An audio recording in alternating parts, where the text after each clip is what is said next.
ಅಕ್ಷಯ ತೃತೀಯ ಯಾವುದೇ ಬೆಲೆಬಾಳುವಂಥ ಅಥವಾ ಅತ್ಯಮೂಲ್ಯವಾದಂತಹ ವಸ್ತುವನ್ನು ಆ ದಿನ ಮನೆಗೆ ತಗೊಂಡು ಬಂದರೆ ಅದೆಲ್ಲವುದು ಅಕ್ಷಯವಾಗುತ್ತೆ ಅಂತ ಒಂದು ನಂಬಿಕೆ ಇದೆ.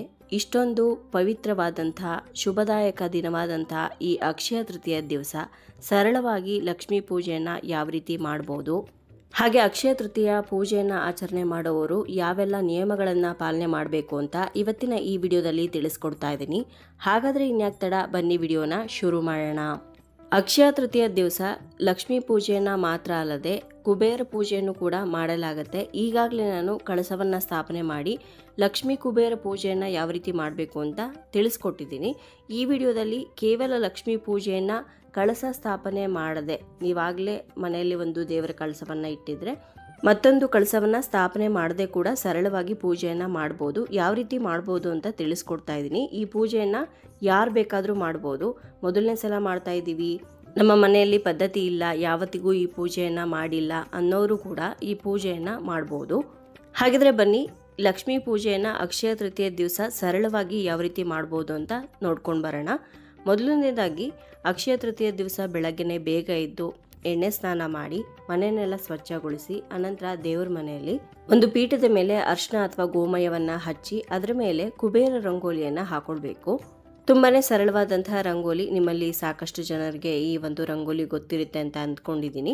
ಈ ರಂಗೋಲಿಯನ್ನು ಹಾಕೊಂಡು ಆ ರಂಗೋಲಿಯನ್ನು ಅರ್ಶಿನ ಕುಂಕುಮದಿಂದ ಅಲಂಕಾರವನ್ನು ಮಾಡಬೇಕು. ಅನಂತರ ಒಂದು ಹೂವನ್ನು ಇಟ್ಟು ಪೀಠವನ್ನು ನಮಸ್ಕಾರ ಮಾಡಿಕೊಂಡು ಅನಂತರ ನಿಮ್ಮ ಮನೆಯಲ್ಲಿರುವಂಥ ಲಕ್ಷ್ಮೀ ಫೋಟೋಗೆ ಅಲಂಕಾರವನ್ನು ಮಾಡಬೇಕಾಗತ್ತೆ.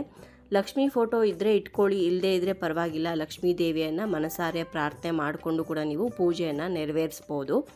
ಲಕ್ಷ್ಮೀ ವಿಗ್ರಹ ಇದ್ದರೂ ಕೂಡ ನಡೆಯುತ್ತೆ. ಫೋಟೋನೂ ಇಲ್ಲ, ವಿಗ್ರಹನೂ ಇಲ್ಲ ಅಂತ ಅಂದಾಗ ನೀವು ಕಳಸವನ್ನು ಸ್ಥಾಪನೆ ಮಾಡಿ ಪೂಜೆಯನ್ನು ಮಾಡ್ಬೋದು. ಕಾಯಿ ಕಳಸ ಇಡ್ತೀವಲ್ವ, ಸೇಮ್ ನಾವು ನೀರು, ಅರ್ಶಿನ ಕುಂಕುಮ, ಅಕ್ಷತೆ, ಎಲೆ, ಕಾಯಿ ಇಟ್ಬಿಟ್ಟು ಅದನ್ನೇ ಲಕ್ಷ್ಮಿ ಅಂತ ಭಾವಿಸಿ ಕಳಸಕ್ಕೂ ಕೂಡ ಲಕ್ಷ್ಮೀ ಪೂಜೆಯನ್ನು ಮಾಡ್ಬೋದು. ಇವಾಗ ಲಕ್ಷ್ಮೀ ಫೋಟೋವನ್ನು ನೀಟಾಗಿ ಒರೆಸ್ಕೊಂಡು ಅರ್ಶಿನ ಕುಂಕುಮ ಇಟ್ಟಿದ್ದೀನಿ. ಹಾಗೆ ಹೂಗಳಿಂದ ಅಲಂಕಾರ ಮಾಡ್ತಾ ಇದ್ದೀನಿ. ಲಕ್ಷ್ಮಿಗೆ ಪ್ರಿಯವಾಗಿರುವಂಥ ಮಲ್ಲಿಗೆ ಹೂವು, ಸಂಪಿಗೆ ಹೂವು, ತಾವರೆ ಹೂವು, ಕಣಗಲೆ ಹೂವು, ಸೇವಂತಿಗೆ, ಗುಲಾಬಿ, ಕೆಂಪು ದಾಸವಾಳ ಯಾವುದು ಸಿಗುತ್ತೋ ಆ ಹೂವನ್ನು ಇಟ್ಟು ನೀವು ಪೂಜೆಯನ್ನು ಮಾಡ್ಬೋದು. ನಮ್ಮ ಮನೆಯಲ್ಲಿರುವಂಥ ಧನಲಕ್ಷ್ಮಿ ಫೋಟೋಗೆ ಅರ್ಶಿನ ಕುಂಕುಮ ಇಟ್ಟು ಹೂವನ್ನು ಇಟ್ಟು ಅಲಂಕಾರ ಮಾಡಿದ್ದೀನಿ.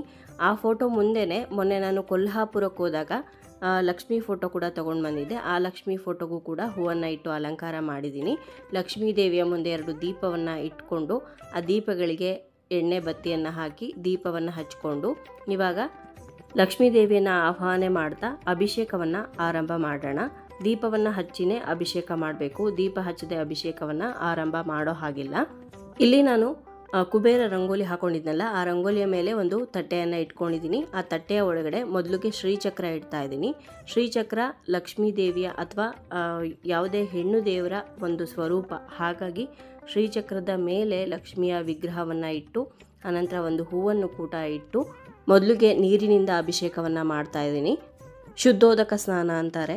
ಮೊದಲು ನೀರಿನಿಂದ ಅಭಿಷೇಕವನ್ನು ಮಾಡಿ ಅನಂತರ ನೀವು ಪಂಚಾಮೃತದಿಂದ ಅಥವಾ ಅಷ್ಟದ್ರವ್ಯಗಳಿಂದನೂ ಕೂಡ ಅಭಿಷೇಕವನ್ನು ನೆರವೇರಿಸ್ಬೋದು. ಪ್ರತಿ ಸಲನೂ ಕೂಡ ನಾವು ಪಂಚಾಮೃತದಿಂದ ಅಂದರೆ ಹಾಲು, ಮೊಸರು, ಸಕ್ಕರೆ, ಜೇನುತುಪ್ಪ ಹಾಗೆ ದೇಸಿ ಹಸುವಿನ ತುಪ್ಪ ಇದೆಲ್ಲದರಿಂದನೂ ಅಭಿಷೇಕ ಮಾಡ್ತೀವಲ್ವ.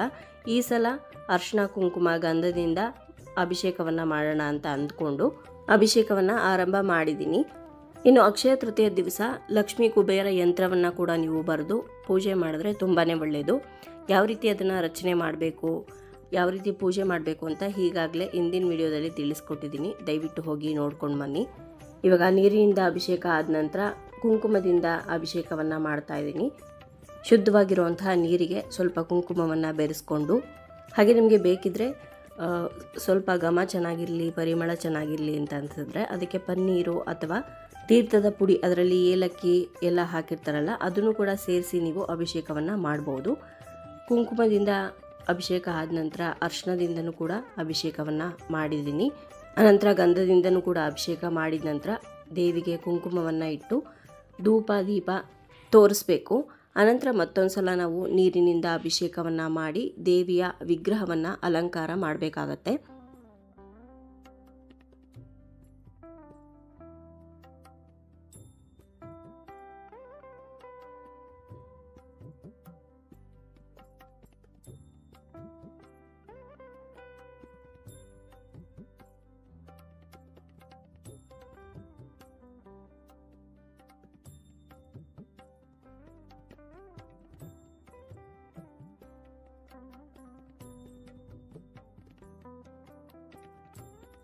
ಅಭಿಷೇಕ ಆದ ನಂತರ ಅಭಿಷೇಕ ಮಾಡಿರುವಂತಹ ನೀರನ್ನು ತುಳಸಿ ಗಿಡಕ್ಕೆ ಅಥವಾ ಯಾವುದಾದ್ರೂ ಗಿಡದ ಕೆಳಗಡೆ ಹಾಕಬೇಕಾಗತ್ತೆ.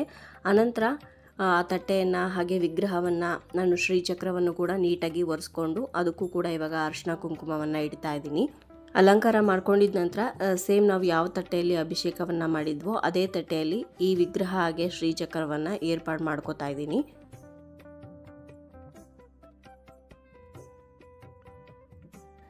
ಹಾಗೆ ಲಕ್ಷ್ಮೀ ದೇವಿಯ ಎರಡು ಬದಿಯಲ್ಲೂ ಕೂಡ 2 ಆನೆಗಳನ್ನು ಕೂಡ ಇಟ್ಕೊಂಡಿದ್ದೀನಿ. ಇನ್ನು ಅಕ್ಷಯ ತೃತೀಯ ದಿವಸ ಪೂಜೆ ಮಾಡುವವರು ಯಾರು ಹೆಂಗಸರು ಪೂಜೆ ಮಾಡ್ತೀರೋ ಅಂಥವರು ಹಳದಿ ಬಣ್ಣದ ಬಟ್ಟೆಯನ್ನು ಧರಿಸಿ ಪೂಜೆ ಮಾಡಿದ್ರೆ ತುಂಬಾ ಒಳ್ಳೆಯದು. ಹಾಗೆ ಲಕ್ಷ್ಮೀ ದೇವಿಗೆ ಪ್ರಿಯವಾಗಿರುವಂಥ ಮಲ್ಲಿಗೆ ಹೂವನ್ನು ಮುಡಿದು ಪೂಜೆ ಮಾಡಿದ್ರೆ ತುಂಬಾ ಶ್ರೇಷ್ಠ ಅಂತ ಹೇಳ್ತಾರೆ. ಹಾಗೆ ಲಕ್ಷ್ಮೀ ದೇವಿಗೂ ಕೂಡ ಸಾಧ್ಯವಾದಷ್ಟು ಅವತ್ತಿನ ದಿವಸ ಮಲ್ಲಿಗೆ ಹೂವನ್ನು ಅರ್ಪಿಸಿ ಮುಡಿಸಿ ಪೂಜೆ ಮಾಡಿ. ಇನ್ನು ಅಕ್ಷಯ ತೃತೀಯ ದಿವಸ ಚಿನ್ನವನ್ನೇ ಖರೀದಿ ಮಾಡಬೇಕು ಅಂತ ಏನೂ ಇಲ್ಲ. ಚಿನ್ನಕ್ಕೆ ಸಮನಾಗಿರುವಂತಹ ಬೇರೆ ವಸ್ತುಗಳನ್ನು ಕೂಡ ಖರೀದಿ ಮಾಡ್ಬೋದು. ಅದು ಯಾವ್ದ್ಯಾವುದು ಅಂದರೆ ಕಲ್ಲುಪ್ಪನ್ನು ತೊಗೊಂಡು ಬರ್ಬೋದು, ಅಕ್ಕಿಯನ್ನು ಬೇಳೆಯನ್ನು ತೊಗೊಂಡು ಬರ್ಬೋದು. ಹಾಗೆ ಲಕ್ಷ್ಮಿಗೆ ಪ್ರಿಯವಾಗಿರುವಂಥ ವಸ್ತುಗಳಾದ ಕವಡೆ, ಗೋಮತಿ ಚಕ್ರ, ಬೆಳ್ಳಿ ನಾಣ್ಯ ಯಾವುದನ್ನು ಬೇಕಾದರೂ ನೀವು ತೊಗೊಂಡು ಬರ್ಬೋದು. ಹಾಗೆ ವಾಹನವನ್ನು ಖರೀದಿ ಮಾಡ್ಬೋದು. ಸೈಟು ಅಥವಾ ಮನೆಯನ್ನು ಕೊಂಡ್ಕೊಳ್ತೀವಿ ಅಂದರೂ ಕೂಡ ಅವತ್ತಿನ ದಿನ ತುಂಬಾ ಒಳ್ಳೆಯದು. ಬೇರೆ ಯಾವುದಾದ್ರೂ ಹೊಸ ಬಿಸ್ನೆಸ್ಸನ್ನು ಶುರು ಮಾಡ್ತಿದ್ದೀರಿ ಅಂದ್ರೂ ಕೂಡ ತುಂಬಾ ಶುಭದಾಯಕವಾದಂತಹ ದಿನ ಅವತ್ತು. ಮನೆ ಕಟ್ಟೋದಕ್ಕೆ ಪಾಯ ಪೂಜೆ ಆಗಿರ್ಬೋದು, ಗುದ್ಲಿ ಪೂಜೆ ಆಗಿರ್ಬೋದು, ಗೃಹ ಪ್ರವೇಶ, ಮದುವೆ, ನಾಮಕರಣ, ಯಾವುದೇ ಒಂದು ಶುಭ ಕಾರ್ಯವನ್ನು ಕೂಡ ನೀವು ಯಾವ ಸಮಯವನ್ನು ನೋಡದೆ ಅವತ್ತಿನ ದಿವಸ ಮಾಡ್ಬೋದು. ನೀವು ಚಿನ್ನ ಬೆಳ್ಳಿಯನ್ನೇ ತೊಗೊಳ್ತೀವಿ ಅಂತ ಅನ್ನೋರಿಗೆ ಈಗಾಗಲೇ ನಾನು ಯಾವ ಸಮಯದಲ್ಲಿ ಚಿನ್ನವನ್ನು ಶಾಪಿಂಗ್ ಮಾಡಬೇಕು ಅನ್ನೋದನ್ನು ಕೂಡ ತಿಳಿಸ್ಕೊಟ್ಟಿದ್ದೀನಿ. ಯಾರಾದರೂ ನೋಡಿರಲಿಲ್ಲ ಅಂದರೆ ದಯವಿಟ್ಟು ಹೋಗಿ ನೋಡ್ಕೊಂಡು ಬನ್ನಿ. ಪೂಜೆಗೆ ಎಲ್ಲ ಸಿದ್ಧತೆ ಮಾಡ್ಕೊಂಡಿದ್ದ ನಂತರ ಇವಾಗ ಧೂಪವನ್ನು ತೋರಿಸಿ ಹೂಗಳಿಂದ ಅಲಂಕಾರ ಮಾಡಿ ಅರ್ಚನೆಯನ್ನು ಮಾಡ್ತಾ ಇದ್ದೀನಿ. ಸಂಪಿಗೆ ಹೂಗಳನ್ನು ಬಳಸಿ ನಮ್ಮನೆ ಗಿಡದಲ್ಲೇ ಬಿಟ್ಟಿರುವಂಥ ಸಂಪಿಗೆ ಹೂಗಳನ್ನು ಬಳಸಿ ಇವತ್ತು ದೇವಿಗೆ ಅರ್ಚನೆಯನ್ನು ಮಾಡ್ತಾ ಇದ್ದೀನಿ.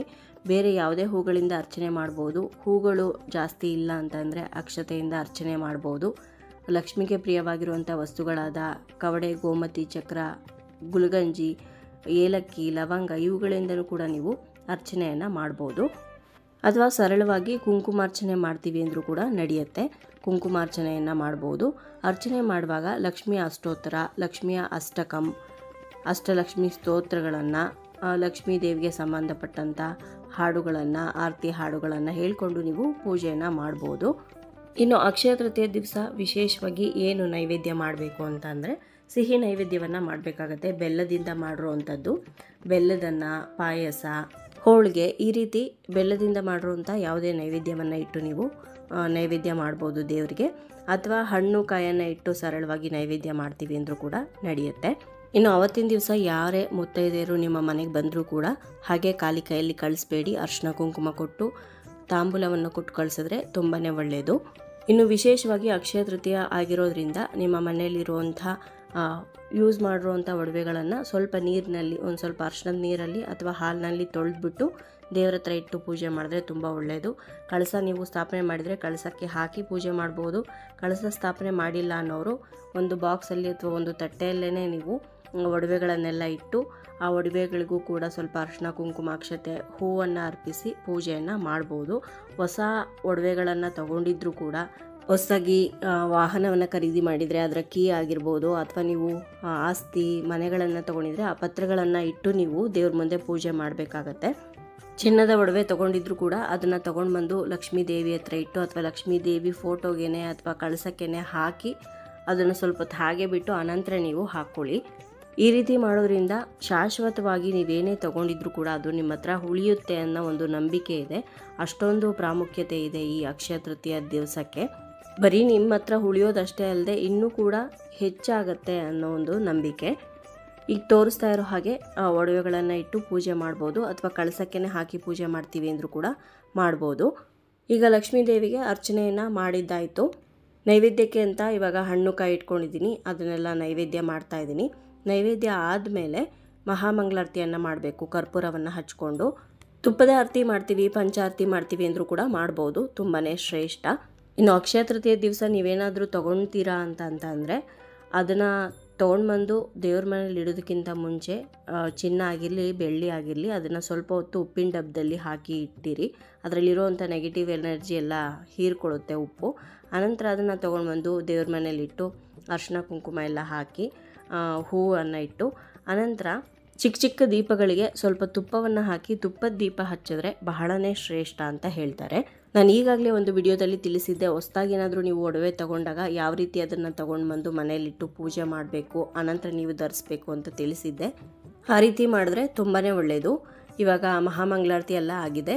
ಸಂಜೆಗೆ ಒಂದು ಸಲ ಯಾರಾದರೂ ಮುತ್ತೈದೆಯರನ್ನ ಕರೆದಿದ್ರೆ ನೀವು ಅವ್ರು ಬಂದು ಹೋದ ನಂತರ, ಕರೀದೇ ಇದ್ರೂ ಪರವಾಗಿಲ್ಲ, ಸಂಜೆಗೆ ಒಂದು ಸಲ ಕೆಂಪು ನೀರಿನ ಆರತಿ ಮಾಡಿ ದೇವರಿಗೆ, ಅಂದರೆ ಲಕ್ಷ್ಮೀ ದೇವಿಗೆ ದೃಷ್ಟಿ ಆರತಿ ಮಾಡಿ ಅನಂತರ ನೀವು ದೇವರನ್ನು ಕಳಸವನ್ನು ಇಟ್ಟಿದ್ರೆ ಕಳಸವನ್ನು ಕದಲಿಸಿ ಅಥವಾ ಫೋಟೋವನ್ನು ಕೂಡ ಒಂದು ಸ್ವಲ್ಪ ಸರಿಸಿದ್ರೆ ಸಾಕು, ಅಲ್ಲಿಗೆ ವಿಸರ್ಜನೆ ಆದಂಗೆ ಆಗುತ್ತೆ. ಅನಂತರ ನೀವು ಎತ್ತಿಟ್ಕೊಳ್ಬೋದು ಎಲ್ಲನೂ. ಇನ್ನು ಬಹಳ ಮುಖ್ಯವಾಗಿ ಅವತ್ತಿನ ದಿವಸ ಅಕ್ಷಯ ಪಾತ್ರೆಯನ್ನು ಸ್ಥಾಪನೆ ಮಾಡೋದನ್ನು ಮರಿಬೇಡಿ. ನಾನು ಈಗಾಗಲೇ ಅಕ್ಷಯ ಪಾತ್ರೆಯನ್ನು ಯಾವ ರೀತಿ ಸ್ಥಾಪನೆ ಮಾಡಬೇಕು ಅಂತ ಹಿಂದಿನ ವಿಡಿಯೋದಲ್ಲಿ ತಿಳಿಸ್ಕೊಟ್ಟಿದ್ದೀನಿ. ಯಾರಾದರೂ ನೋಡಿರಲಿಲ್ಲ ಅಂದರೆ ದಯವಿಟ್ಟು ಹೋಗಿ ನೋಡ್ಕೊಂಡು ಬನ್ನಿ. ಇಲ್ಲೇ ಪಕ್ಕದಲ್ಲಿದೆ, ನೋಡ್ತಾ ಇದ್ದೀರಾ, ಇದೇ ಅಕ್ಷಯ ಪಾತ್ರೆ. ಇದರೊಳಗಡೆ ಏನೇನು ಹಾಕಿದ್ದೀನಿ ಅಂತ ತಿಳ್ಕೊಬೇಕು ಅಂದರೆ ಆ ವಿಡಿಯೋನ ಸಪ್ರೇಟಾಗಿ ನೋಡಬೇಕು ನೀವು. ಈ ರೀತಿಯಾಗಿ ಸರಳವಾಗಿ ನೀವು ಅಕ್ಷಯ ತೃತೀಯ ಪೂಜೆಯನ್ನು ನೆರವೇರಿಸ್ಬೋದು. ನೋಡಿದ್ರಲ್ವ ಸ್ನೇಹಿತರೆ, ಇವತ್ತಿನ ಈ ವಿಡಿಯೋದಲ್ಲಿ ಅಕ್ಷಯ ತೃತೀಯ ದಿವಸ ಸರಳವಾಗಿ ಲಕ್ಷ್ಮೀ ಪೂಜೆಯನ್ನು ಯಾವ ರೀತಿ ಮಾಡಬೇಕು ಅಂತ ತಿಳಿಸ್ಕೊಟ್ಟಿದ್ದೀನಿ. ಇವತ್ತಿನ ಈ ವಿಡಿಯೋ ನಿಮ್ಮೆಲ್ಲರಿಗೂ ಇಷ್ಟ ಆಗಿರ್ಬೋದು ಅಂತ ಭಾವಿಸ್ತೀನಿ. ಇಷ್ಟ ಆಗಿದ್ರೆ ಲೈಕ್ ಮಾಡಿ, ಬೇರೆಯವ್ರಿಗೂ ಕೂಡ ಶೇರ್ ಮಾಡಿ. ಹಾಗೆ ನಿಮ್ಮ ಅನಿಸಿಕೆ ಅಭಿಪ್ರಾಯವನ್ನು ಖಂಡಿತವಾಗ್ಲೂ ಕಮೆಂಟ್ ಮುಖಾಂತರ ಬರೆದು ತಿಳಿಸಿ. ಮತ್ತೊಂದು ಉಪಯುಕ್ತ ಪೂಜಾ ಮಾಹಿತಿಯೊಂದಿಗೆ ನಿಮ್ಮನ್ನ ಮತ್ತೆ ಭೇಟಿ ಆಗ್ತೀನಿ. ಅಲ್ಲಿಯವರೆಗೂ ಧನ್ಯವಾದಗಳು. ಲೋಕ ಸಮಸ್ತ ಸುಖಿನೋ ಭವಂತು.